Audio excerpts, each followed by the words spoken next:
I want to begin with a reminder, and that is that we're here today because George Floyd is not here. He should be here. He should be alive, but he's not. About 9 days ago, the world watched Floyd utter his very last words, "I can't breathe," as he pled for his life. The world heard Floyd call out for his mama and cried out, "Don't kill me."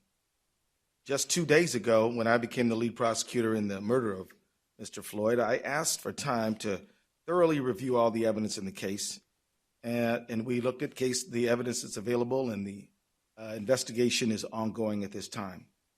I also said that I know it's asking a lot of people to give us time, particularly people who have suffered for decades and centuries of injustice, to be patient, and yet we did get that time, and together a very strong, experienced team, which included County Attorney Mike Freeman, his team, and my team. We reviewed the evidence together with the BCA, and we have something to announce today. Before I announce it, I want to say thank you for the patience of the people who they've shown me and our entire team in pursuit of justice, and I'm here to make these announcements right now. First, today, I filed an amended complaint that charges Minneapolis police officer Derek Chauvin with murder in the second degree for the death of George Floyd. I believe the evidence available to us now supports the stronger charge of second-degree murder. We've consulted with each other, and we agree. Second, today, arrest warrants were issued for former Minneapolis police officers J.A. King, Thomas Lane, and Tou Thao. Finally, I'd like to announce that today, Hennepin County Attorney Michael Freeman and I filed a complaint that charges police officer King, Lane, and Thao with aiding and abetting murder in the second degree, a felony offense. I strongly believe that these developments are in the interest of justice for Mr. Floyd, his family, our community, and our state. I'm the lead prosecutor in this case. I'll be speaking and addressing the public, but this is absolutely a team effort. We are working together on this case with only one goal: justice for George Floyd. I want to thank first Mr. Hennepin County Attorney Mike Freeman, who has been a true partner in this matter at every step of the way.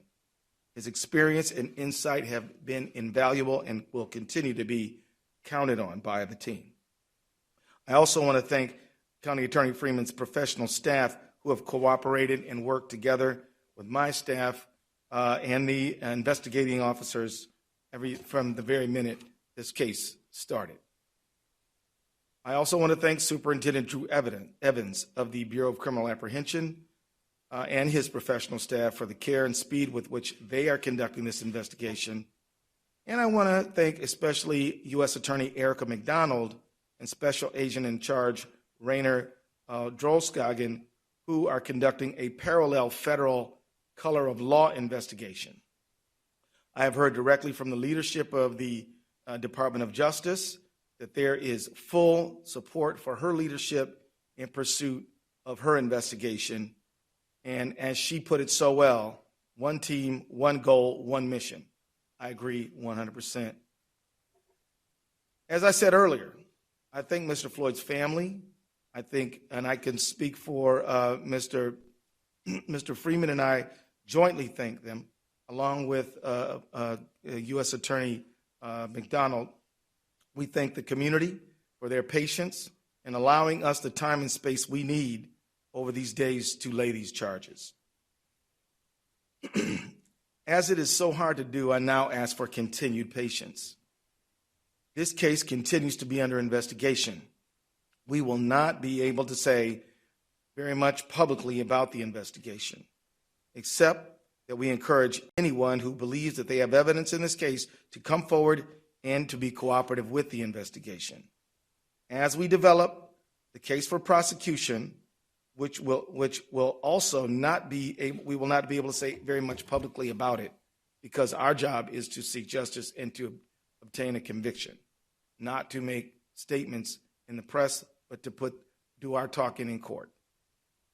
So I ask for your patience again while we limit our public comments in pursuit of justice. I also ask for your trust that we are pursuing justice by every legal and ethical means available to us. I also want to add a word of caution. The investigation is ongoing. We are following the path of all of the evidence. Wherever it leads, we are investigating as quickly as we can because speed is important. We're also investigating as thoroughly as we can because being complete and thorough is critically important, but it takes time. The reason thoroughness is important is because every single link in the prosecutorial chain must be strong. It needs to be strong because trying this case will not be an easy thing. Winning a conviction will be hard. In fact, County Attorney Freeman is the only prosecutor in the state of Minnesota who has successfully convicted a police officer for murder. And he can tell you that it's hard. I say this not because we doubt our resources or our ability. In fact, we're confident in what we're doing. But history does show that there are clear challenges here, and we are going to be working very hard and relying on each other and our investigative partners and the community to support that endeavor.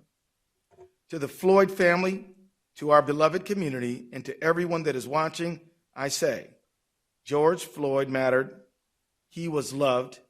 His family was important. His life had value, and we will seek justice for him and for you, and we will find it. The very fact that we have filed these charges means that we believe in them. But what I do not believe is that one successful prosecution can rectify the hurt and loss that so many people feel.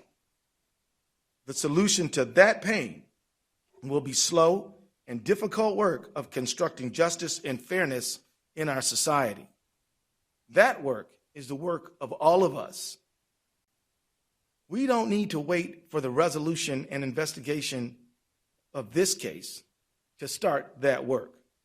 We need citizens, neighbors, leaders in government and in faith communities, civil and human rights activists to begin rewriting the rules for a just society now. We need new policy and legislation and ways of thinking at the municipal, state, and federal levels. The world of arts and entertainment can use their cultural influence to inspire change that we need. There is a role for all who dream of a justice that we haven't yet experienced.